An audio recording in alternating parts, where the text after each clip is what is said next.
My name is Dolly and I'm 24 now. But this story takes me back to when I was 19, when I thought I understood what love was, what family meant, and how the world worked. I was so naive then, so innocent, so wrong about everything. I come from what most people would call a wealthy family. We weren't just comfortable, we were rich. The kind of rich where money conversations happened in hundreds of thousands, not hundreds. My father built his empire from nothing, and by the time I was a teenager, we were living in a mansion that could easily house 3 average families. There were 4 of us kids. My oldest sister, Sophia, was the golden child, the one who did everything right. She married Mike when she was 25, and everyone called it the perfect match. Mike was a successful businessman, the CEO of Green Agro firm, and together they were pulling in around $500,000 a year. They were the couple everyone pointed to and said, "That's how it's done." Then there were the twins, Maria and Alex. They were just 2 years older than me, but sometimes it felt like they were from a different generation entirely. Maria was gorgeous, the kind of beautiful that made people stop and stare. She had this long, silky hair that always looked perfect, and these eyes that could make any guy weak in the knees. But Maria had this thing about money that made my stomach turn. She was dating this man who was literally my father's age, maybe older. He was incredibly wealthy, richer than our family, and Maria acted like she'd won the lottery. She'd walk around the house with this smug smile, talking about her boyfriend's yacht, his private jet, his vacation homes. For Maria, money wasn't just important, it was everything. It was her identity, her worth, her entire reason for existing. Alex was different. He was quiet, thoughtful, the kind of person who actually listened when you talked. After he graduated college, he joined our family business right away. Dad was thrilled. Finally, someone to carry on the legacy, someone who understood the value of hard work and family responsibility. And then there was me, the baby, the one who was supposed to follow in everyone's footsteps and make the family proud. I was 19 and studying for my BBA at Harvard University. Harvard, for crying out loud. Do you know how much pressure comes with that?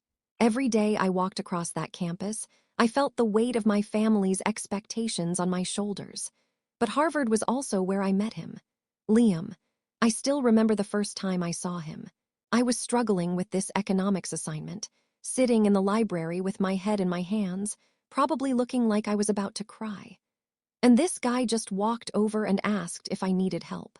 He was tall, with these warm brown eyes, and this smile that made me feel like everything was going to be okay. He was 2 years ahead of me, a senior, and he had this reputation for being brilliant. Not just smart, but brilliant in that effortless way that made professors take notice. Liam was what you'd call a tutor, but not officially.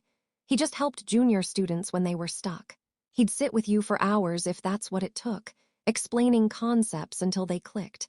And he never made you feel stupid for not getting it right away.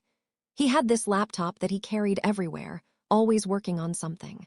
I found out later he was doing freelance work, making money on the side to help with his expenses. The first time he helped me, I was so grateful I could have hugged him. The second time, I started looking forward to seeing him. The third time, I realized I was falling for him, hard. Liam was handsome, but not in that polished, wealthy way that all the guys in my social circle were. He had this casual confidence, this authenticity that was so refreshing. His clothes were clean and nice, but you could tell they weren't expensive. His shoes were worn but well-maintained, and somehow that made him even more attractive to me. I started finding excuses to need his help. Sometimes I'd pretend to be more confused than I actually was, just to spend more time with him. We'd sit in the library for hours, and gradually our conversations shifted from economics and business theory to life, dreams, fears, everything that mattered. I learned that his father worked for a company, some kind of employee position. Liam never talked much about money, but it was clear his family wasn't wealthy. He worked hard for everything he had. He'd stay up late doing his freelance work, then get up early for classes, then spend his afternoons helping other students. He never complained, never acted like the world owed him anything. The more I got to know him, the more I realized how different he was from every other guy I'd ever met. He didn't care that I was from a wealthy family. He didn't try to impress me with grand gestures or expensive gifts. He just treated me like I was worth his time and attention, which somehow meant more than anything anyone had ever bought me. After months of studying together, laughing together, sharing our dreams and fears, I knew I was completely in love with him, and I was pretty sure he felt the same way about me. The way he looked at me, the way he remembered little things I'd mentioned weeks ago, the way he'd smile when he saw me walking across campus. So I decided to do something that probably shocked him. I proposed to him, not marriage, but the relationship. I told him exactly how I felt. "Liam," I said one evening as we sat on a bench outside the library, "I'm in love with you. I know that might sound crazy, but I can't pretend anymore. I think about you all the time. You make me laugh, you make me think, you make me want to be better. I don't care that we come from different backgrounds. I care about you." The look on his face broke my heart. He was quiet for a long time, just staring at his hands. When he finally looked up, his eyes were sad. "Dolly," he said softly, "you're incredible. You're beautiful, you're smart, you're perfect in every way. But I'm not the right guy for you. You deserve someone who can give you the world, someone who fits into your life. I'm just some guy who's trying to make ends meet." I realized in that moment that he was scared. He wasn't rejecting me because he didn't care about me. He was rejecting me because he cared too much. He was trying to protect me from making what he thought was a mistake. Without thinking, I reached over and hugged him. Right there on that bench, in front of anyone who might be watching, I held him tight. "You're wrong," I whispered. "You are the right person for me, I can feel it, and I know you care about me too." He hugged me back, and I felt him relax against me. "I do care about you," he admitted, "more than I should." "Then that's all that matters," I said. "Money, backgrounds, all that stuff, it's just noise. What we have is real." I pulled back to look at him. "I know you're talented. I know you're brilliant. You'll find your way, and I'll be right there with you."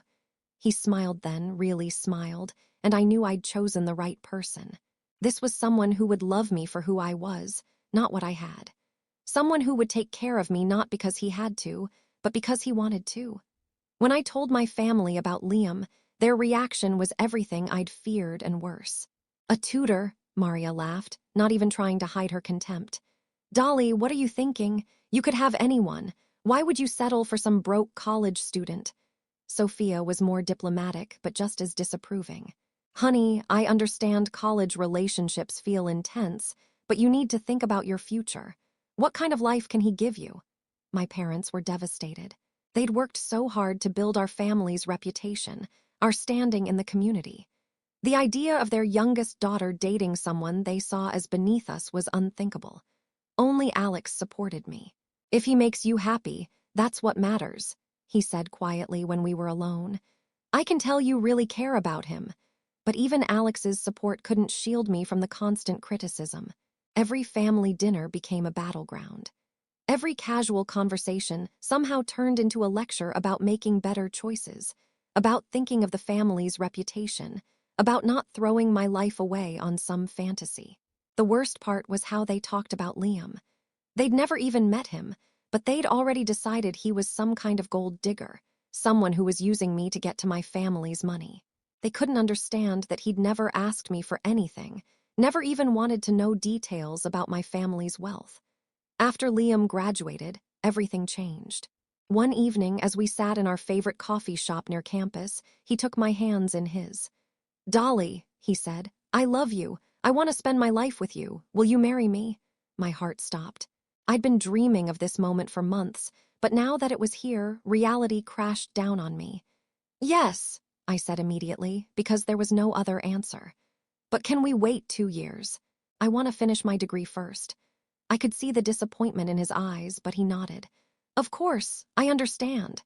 "And Liam," I continued, hating myself for what I was about to say, "maybe in these 2 years you could work on establishing yourself a bit more. I don't care how much money you make, but I need something to tell my family, some way to show them that you're successful in your own right." He smiled, but it didn't reach his eyes. "I'm already working online, making decent money. But I understand what you mean. I'll work on building something more visible, more traditional." "I'm sorry," I said, squeezing his hands. "I wish it didn't matter, but it does," he finished. "I get it. Don't worry about it.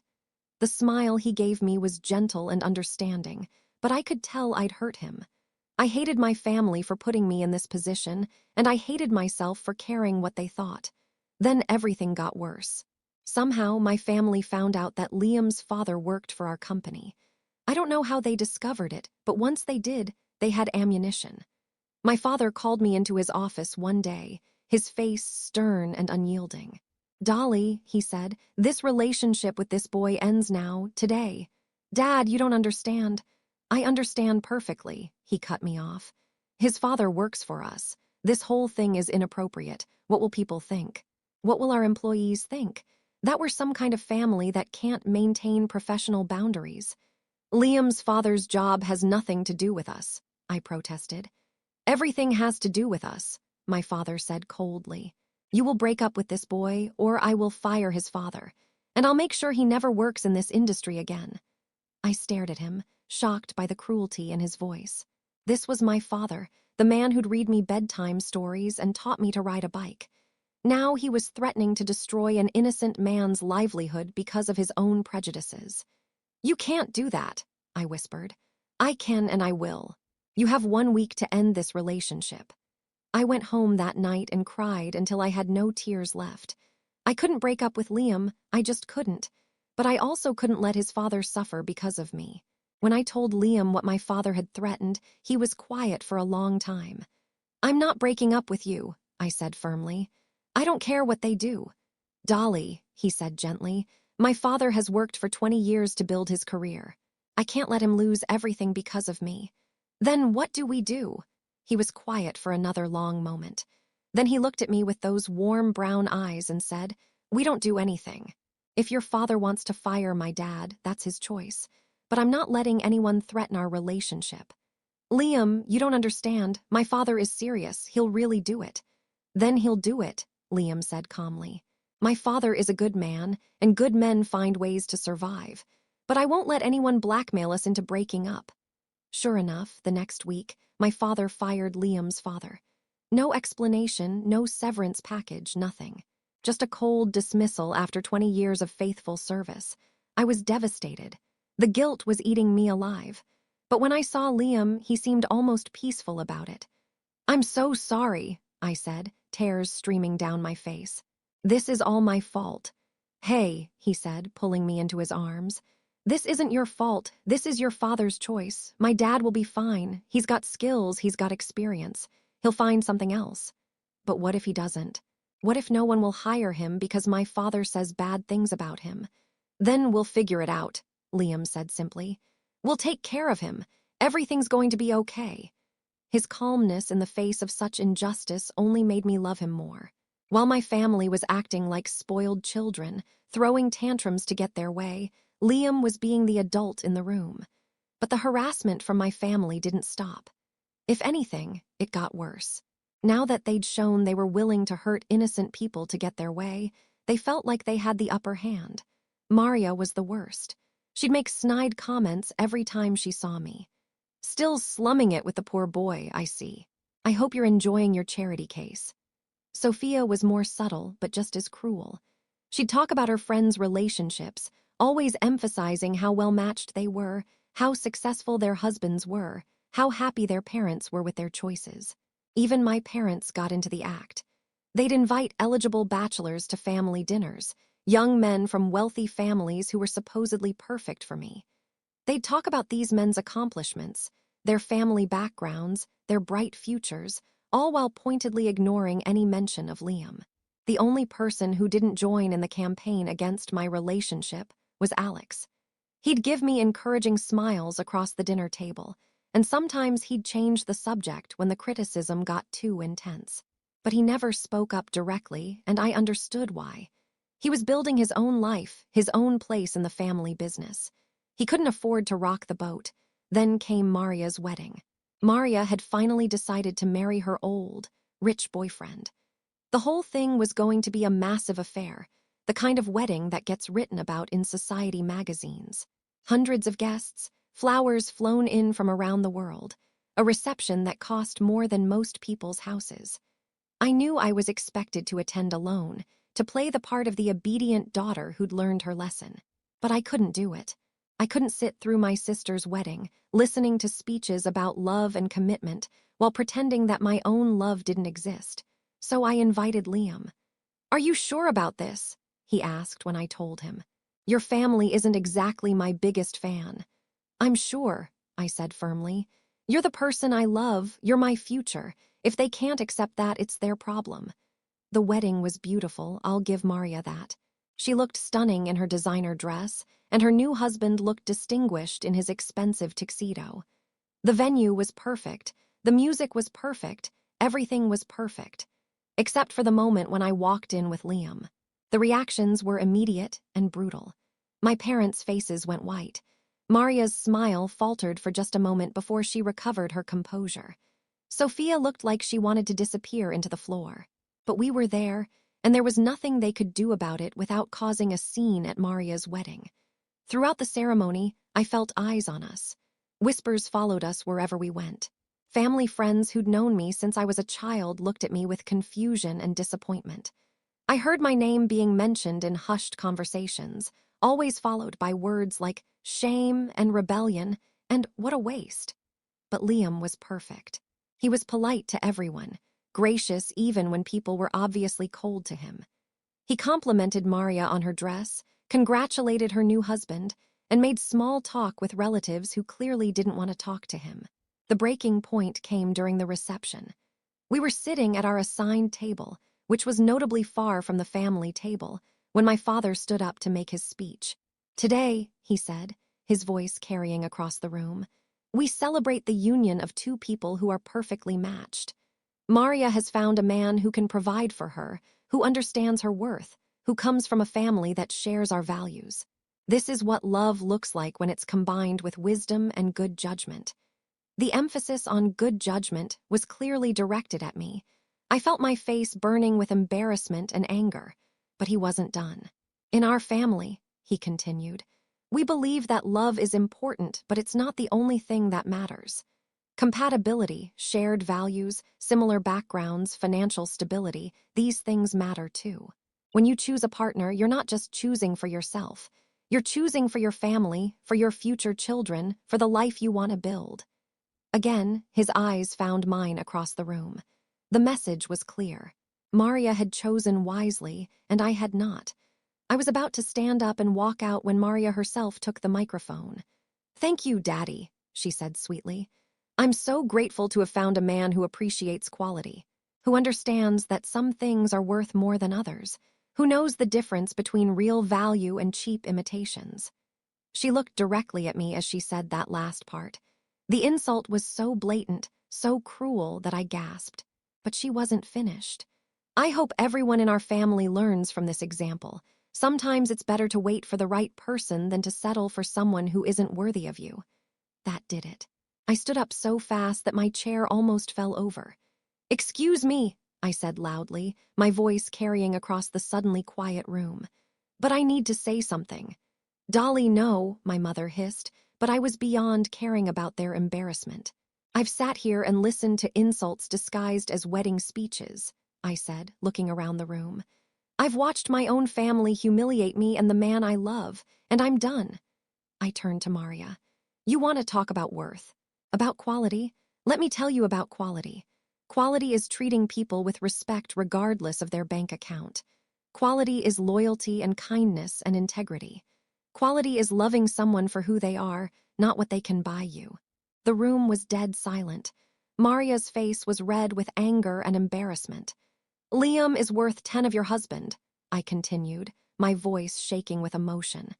"He's kind, he's brilliant, he's hardworking, and he loves me for me. Not for my trust fund, not for my family's connections, not for what I can do for his reputation. He loves me." "That's enough," my father said, standing up. "You're making a scene at your sister's wedding." "I'm making a scene," I laughed bitterly. "You've been making a scene for months. You fired an innocent man from his job.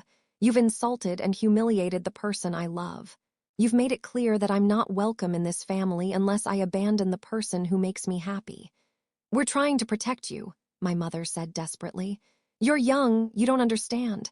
"I understand perfectly," I cut her off. You're ashamed of me. You think I'm an embarrassment. You'd rather I be miserable with someone you approve of than happy with someone you don't. He's not good enough for you, my father said coldly. He never will be. Then I guess I'm not good enough for this family, I replied. The words hung in the air like a challenge. For a moment, no one moved. Then my father's face hardened. If you choose him over your family, you choose to leave this family. Forever. Forever, I repeated. You're disowning me because I won't break up with my boyfriend. We're giving you a choice, my father said. Him or us. I looked around the room at all these people who were supposed to love me unconditionally. My parents, who'd raised me and claimed they wanted my happiness above all else. My sisters, who'd grown up with me and shared a lifetime of memories. Extended family, family friends, people who'd known me since I was born. And then I looked at Liam, who was sitting quietly beside me, his face calm despite the chaos around him. This man who'd never asked me to choose him over anyone, who'd never made demands or ultimatums, who'd simply loved me and trusted me to make my own decisions. I choose him, I said clearly. I choose love. My mother started crying. Maria looked vindicated, like she'd won some kind of contest. My father looked like he'd been carved from stone. But Alex, my brother Alex, had tears in his eyes. He started to stand up, like he was going to say something. But then he sat back down and just watched as I walked away from everything I'd ever known. Liam and I left that reception together, walking out into the cool evening air. I felt simultaneously devastated and liberated. I'd lost my family, but I'd kept my integrity. I'm sorry, Liam said as we got into his car. I'm sorry you had to choose. I'm not, I said, and I realized I meant it. If they can't love me enough to accept my choices, then they don't really love me at all. We drove to his apartment in silence. When we got there, he turned to me. What do you want to do now? He asked. I can get you a hotel room, or I can help you find your own place. Whatever you need. I looked at this man who just watched me lose my entire family because I'd chosen him, and who was still trying to take care of me, still trying to do the right thing. Liam, I said, I want to marry you, now, not in 2 years, not after I graduate now, tonight if possible. His eyes widened. Dolly, you don't have to. I'm not doing this because I feel like I have to, I interrupted. I'm doing this because I want to. Because I love you and I'm tired of waiting for the perfect time. Because life is short and uncertain and I don't want to waste another day not being your wife. He was quiet for a long moment, studying my face. Are you sure, really sure? I've never been more sure of anything in my life. He smiled then, the first real smile I'd seen from him all day. Then yes, let's get married. We got married 3 days later in a simple ceremony at the courthouse. No family, no friends, just us and 2 witnesses we found in the hallway. I wore a simple white dress I'd bought at a department store, and Liam wore the same suit he'd worn to Maria's wedding. It was nothing like the wedding I'd always imagined, but it was perfect because it was ours. After the ceremony, Liam took me to meet his father and to see the house where I'd be living. I was nervous about meeting his dad, especially knowing that my family had cost him his job. But he greeted me with such warmth and kindness that I almost cried. Welcome to the family, he said, hugging me tight. I'm so happy my son found someone who loves him as much as you do. But when I saw the house, I was shocked. It wasn't just big, it was enormous. Bigger than my family's house, more luxurious, more beautiful. There were maids, a chef, a gardener, a driver. This wasn't the home of a struggling family. This was the home of very wealthy people. Liam, I said, looking around in amazement. What's going on? How do you afford this? He smiled sheepishly. I guess I have some explaining to do.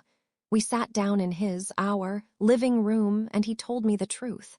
My father doesn't work because he needs the money, he began. He works because he loves it.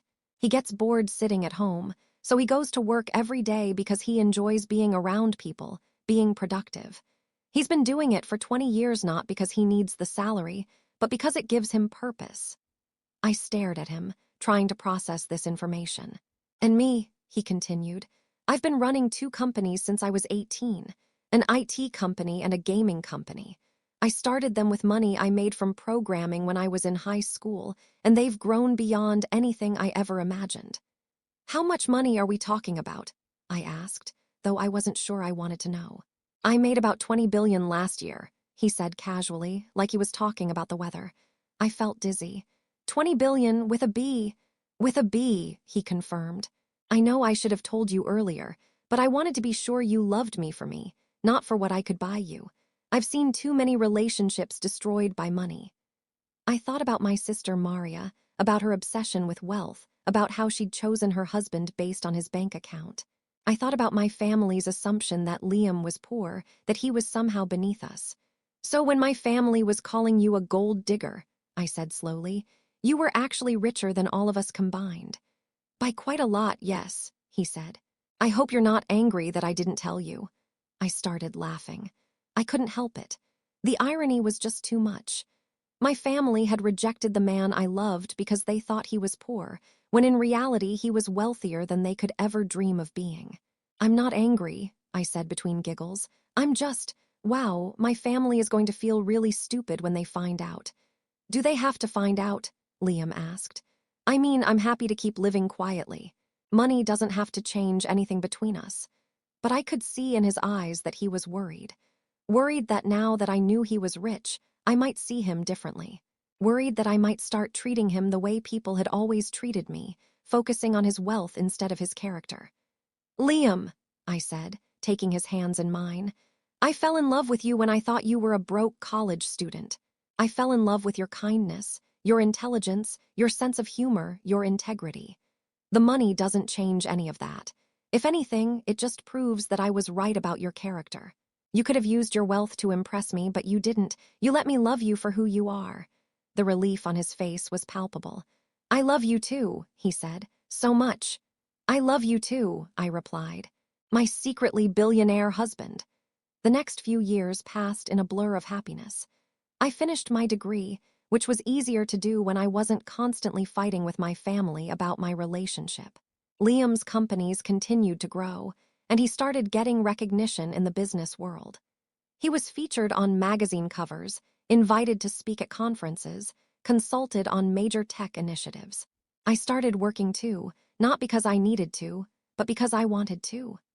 I joined a nonprofit that focused on education for underprivileged kids. It was fulfilling work, and it felt good to use my business degree for something meaningful. And then, 2 years after our wedding, we had our daughter, Lily. She was perfect, with Liam's warm brown eyes and my stubborn streak. Becoming parents changed everything for us in the best possible way. I'd occasionally get updates about my family through mutual friends. Maria had gotten divorced from her rich husband after he'd been caught cheating with someone even younger than her. But she'd bounced back quickly, finding another wealthy man to date. Some things never change. Sophia and Mike were doing well enough. Green Agro was facing more competition than before, but they were holding their own. They'd had 2 kids and seemed happy, or at least content. Alex had taken over more responsibilities in the family business and was apparently doing a good job. I missed him the most out of all of them. He'd been the only one who'd supported me, and I often wondered if he regretted not speaking up more strongly. Then, when Lily was about 2 years old, I got an invitation that surprised me. Alex was getting married, and he'd invited me to the wedding. I stared at the invitation for a long time, unsure how to feel. Part of me wanted to go to see my brother on his happy day, to maybe start healing the rift in our family. But part of me was terrified of facing my parents and sisters again, of subjecting Liam and Lily to their judgment and cruelty. What do you think? I asked Liam, showing him the invitation. I think it's your choice, he said. If you want to go, we'll go. If you don't, we won't. But maybe this is a chance to reconcile, to show them that you're happy and successful. Are you sure you want to face them again? I asked. They weren't exactly kind to you last time. He smiled. I'm a lot more confident now than I was then, and I have you and Lily. They can't hurt me. So we decided to go. I bought a beautiful dress, not too flashy but elegant enough to make a statement. Liam wore one of his perfectly tailored suits, and Lily wore the most adorable little dress with tiny flowers on it. When we arrived at the wedding venue, I felt like I was walking into a war zone. My parents were there, looking older and more tired than I remembered. Sophia and Mike were there with their kids. Maria was there with her new boyfriend, looking as beautiful and smug as ever. The reactions to our arrival were mixed. My parents looked shocked, like they'd never expected me to actually show up. Sophia looked nervous, like she wasn't sure how to act. Maria looked annoyed, like my presence was ruining her day. But Alex, my sweet brother Alex, looked genuinely happy to see me. He came over immediately and hugged me tight. "I'm so glad you came," he said. "I wasn't sure you would." "I wouldn't miss your wedding," I replied. "I'm sorry I missed so much of your life." "We'll catch up," he said.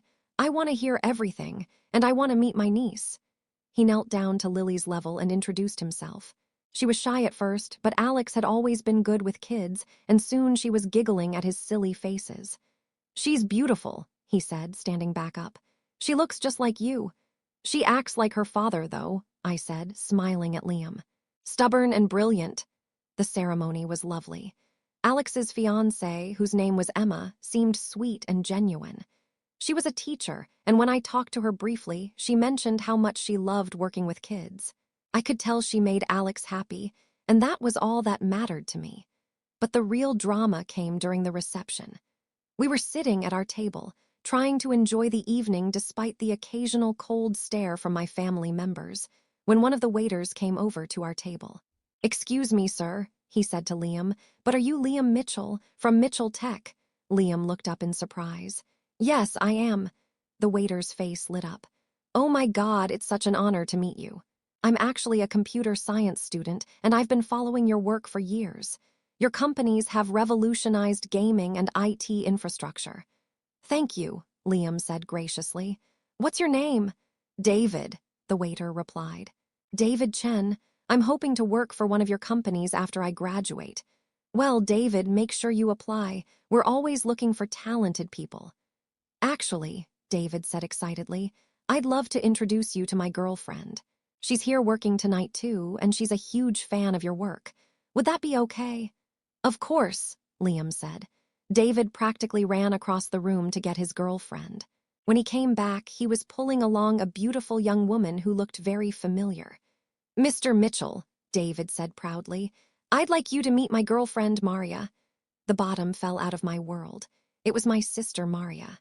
My sister, who had spent years mocking Liam for being poor, who had insulted him at her own wedding, who had called him a worthless gold digger, was now being introduced to him as the girlfriend of his biggest fan. The look on Maria's face was indescribable. She went from excited to confused to horrified in about 3 seconds. Her mouth opened and closed like a fish out of water. "Maria," David said, looking confused by her reaction. "What's wrong?" I, Maria stammered, her face turning red. "Actually," Liam said calmly, standing up, "Maria and I have met before. She's my wife's sister." David's eyes widened as he looked back and forth between us. "Your wife's sister, but I thought, Maria, you never mentioned." "I never," Maria started, then stopped. She looked around the room, probably noticing for the first time that everyone was staring at us. "David," Liam continued, "you mentioned that you're a computer science student. What school do you go to?" "Harvard," David replied, still looking confused. "I'm actually graduating next month." "Excellent school," Liam said. "I'm a Harvard alumnus myself. That's actually where I met my wife." By now, our entire family was watching the conversation with growing shock and horror. My parents looked like they were about to faint. Sophia was gripping Mike's arm so tightly that he was wincing. "Mr. Mitchell," David said slowly, "I don't understand. Maria always told me that her family was much wealthier than most people, and that her sister had married some poor guy who wasn't good enough for their family." The silence that followed was deafening. You could have heard a pin drop in that reception hall. Maria's face went from red to white to green. She looked like she was going to be sick. "Is that what she told you?" Liam asked, his voice still calm but with an edge to it now. "Well, yes," David said, looking more confused by the second. "She said her sister had disappointed the family by marrying beneath her station. She said it was a real shame because her sister used to be so promising." I felt my anger rising, but before I could say anything, Liam put a gentle hand on my arm. "David," he said, "I think there's been some miscommunication. Maria's family is certainly comfortable, but I'm not sure I'd describe them as wealthier than most people.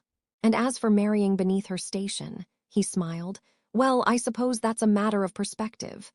I don't understand, David said. Let me put it this way, Liam said.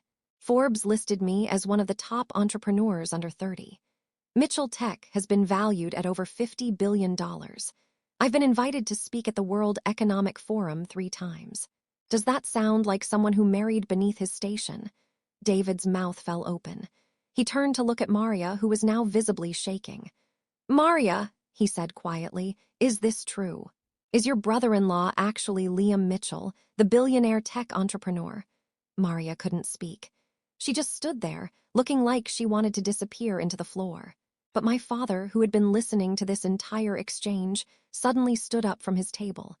Now wait just a minute, he said loudly, walking over to us. I don't know what kind of game you're playing, young man, but my daughter would never lie about something like this. Dad, please, Alex said, appearing at his side. Don't make a scene at my wedding. I'm not making a scene, my father snapped. This boy is making a scene with his ridiculous lies. What lies? Liam asked politely.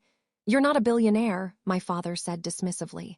You're the son of one of my former employees, a man I had to fire because he couldn't maintain professional boundaries. Actually, Liam said, reaching into his jacket pocket, you fired my father because you were trying to blackmail me into breaking up with your daughter. But you're right, he was your employee. He worked for your company for 20 years, not because he needed the job, but because he enjoyed it. He pulled out his phone and showed something to David and my father. This is the Forbes article about me from last year, and this is the front page of the Wall Street Journal from when we announced our latest acquisition. David looked at the phone, then at my father, then back at the phone. Oh my God, he whispered. You really are him. You're really Liam Mitchell. My father grabbed the phone and stared at it. His face went through several different expressions as he read. Confusion, disbelief, and finally, dawning horror. This can't be right, he muttered. It's right, I said, standing up to join the conversation. It's all true. The man you called worthless, the man you said wasn't good enough for your family, the man whose father you fired out of spite, is worth more money than you'll see in 10 lifetimes. The entire reception had gone quiet. Everyone was staring at us, trying to figure out what was happening.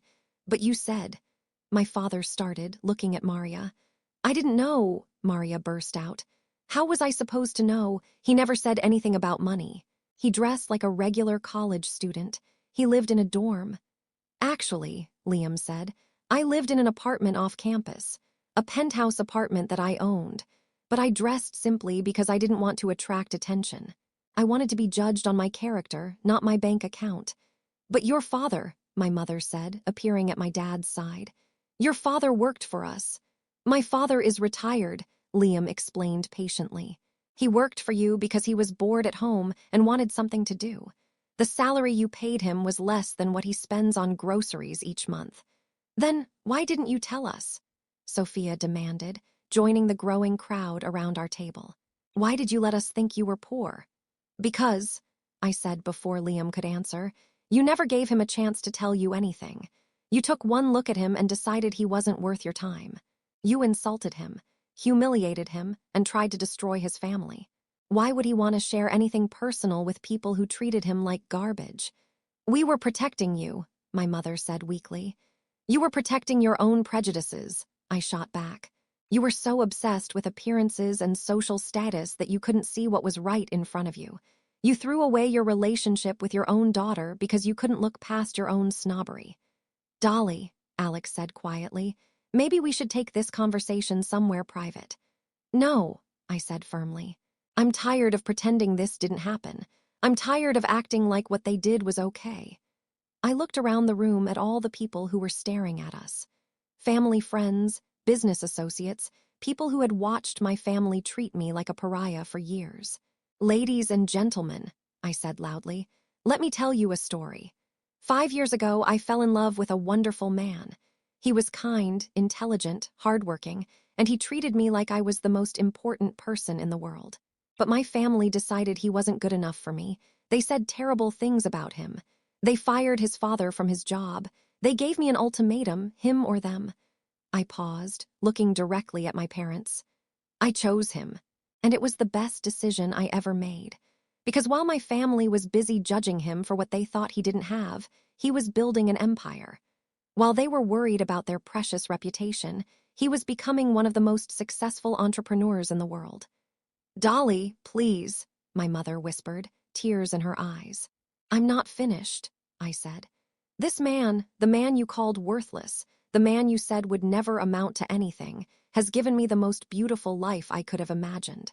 He's given me love, respect, partnership, and the most gorgeous daughter in the world. And he did it all while being more successful than any of you ever dreamed of being." I turned to Maria, who was still standing there looking stunned. "And you," I said, "you've spent 5 years telling people that I made a mistake, that I married beneath me, that I disappointed the family. Well, congratulations, Maria. Your sister married a billionaire. Your sister is living in a mansion that makes our childhood home look like a cottage. Your sister's husband is featured on magazine covers and invited to give speeches around the world. I hope you're proud of how wrong you were." Maria's face crumpled. She started to cry, not the pretty tears of a woman trying to maintain her dignity, but ugly, desperate sobs. "I'm sorry," she choked out. "I'm so sorry. I didn't know. I was jealous and I was angry and I didn't know." "You were jealous of what?" I asked. "You were jealous that I chose love over money, and then it turned out I got both. I was jealous that you were brave enough to follow your heart," she said through her tears. "I was jealous that you found someone who loved you for who you are. I've spent my whole life chasing men for their money, and I've never been truly happy. Not once."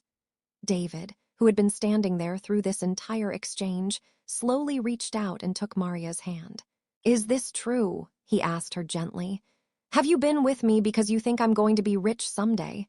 Maria looked at him, and for the first time since I'd known her, she looked completely honest. "At first," she admitted, "when I heard you were studying computer science at Harvard, I thought you might be the next tech billionaire. But David, I do love you. I really do. You're kind and funny, and you make me feel like I'm worth something beyond my looks or my family's money." "But you lied to me about your family," David said sadly. "You made me think your sister was some kind of disappointment when she's actually living an amazing life." "I know," Maria said. "I was embarrassed. I was ashamed that I'd been so wrong, so cruel. I didn't want you to know what kind of person I'd been." Poor David looked like his world had been turned upside down, which it probably had. "I think," Liam said diplomatically, "that everyone here has learned some important lessons tonight. Maria, David seems like a good man. If you love him, maybe it's time to start being honest with him about everything." He turned to my parents. "Mr. and Mrs. Thompson, I know you thought you were protecting your daughter. But she didn't need protection from me. She needed support from you. I hope someday you'll realize that." My father looked like he'd aged 10 years in the past 10 minutes. We made mistakes," he said quietly. "Terrible mistakes." "Yes, you did," I said. "And those mistakes cost you 5 years with your daughter and granddaughter." I picked up Lily, who had been sitting quietly through most of this drama, probably not understanding what was happening but sensing the tension. "This is Lily," I said, showing her to my parents. "Your granddaughter. She's 2 years old, she loves books and music and flowers. She can count to 20 and she knows her colors and she gives the best hugs in the world. And you've missed all of it." My mother started crying then, really crying. "She's beautiful," she whispered.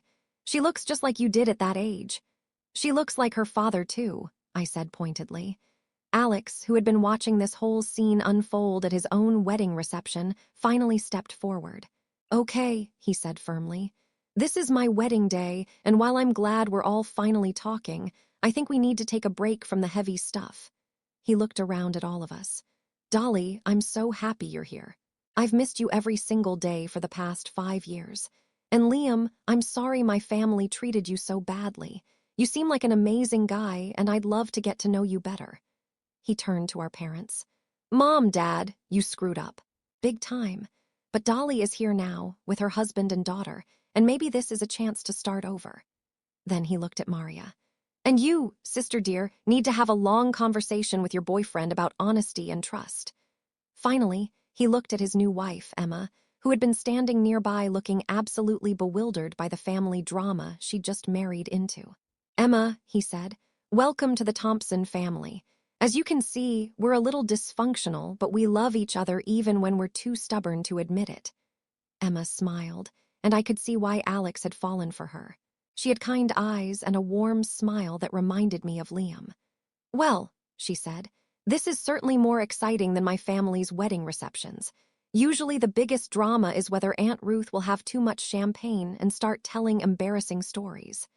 Everyone laughed, and the tension in the room eased just a little bit.